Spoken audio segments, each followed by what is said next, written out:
দেখুন বন্ধুরা, চিকেনটা সিদ্ধ করা এই যে ভালো করে খুলে খুলে নিচ্ছি, আর মটর কড়াই আলুটাও সিদ্ধ করে নিচ্ছি, সব একসাথে মাখবো।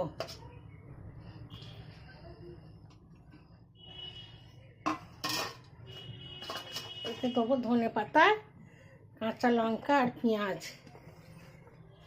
সব একসাথে দিয়ে দেবো। দিয়ে পেঁয়াজগুলোকে একটু খুলে নেবো। এবার দেবো হলুদ গুঁড়ো, তারপর নুন তো দেওয়াই আছে, সামান্য নুন দেবো। তারপর দেবো এই যে জিরে আর চিলি ফ্লেক্স, তারপর দেবো ভাজা মশলা, তারপর দেবো বেসন, তারপর দিয়ে দিলাম ময়দা। এগুলো একসাথে আবার মাখবো।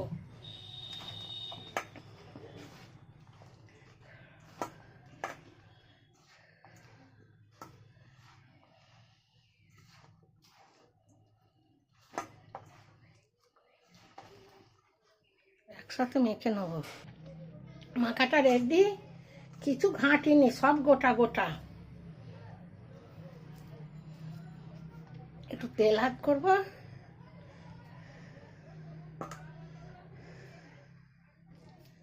গোটা গোটা একদম এরকম শেপ দেবো।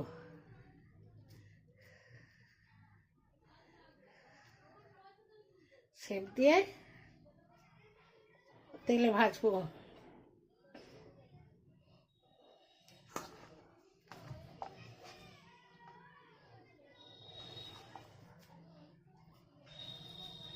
হেবি সুন্দর মাখাটা হয়েছে।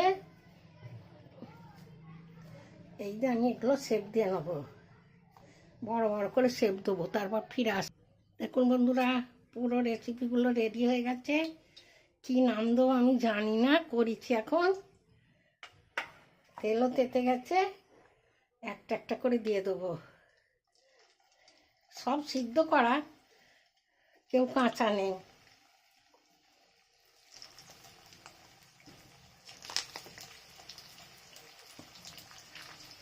সবগুলো টাংড়াবে না, এখন 5টা দিচ্ছি।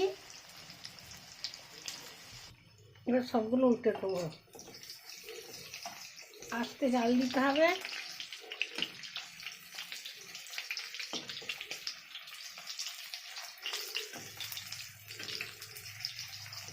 এক পিঠ উল্টে দিচ্ছি।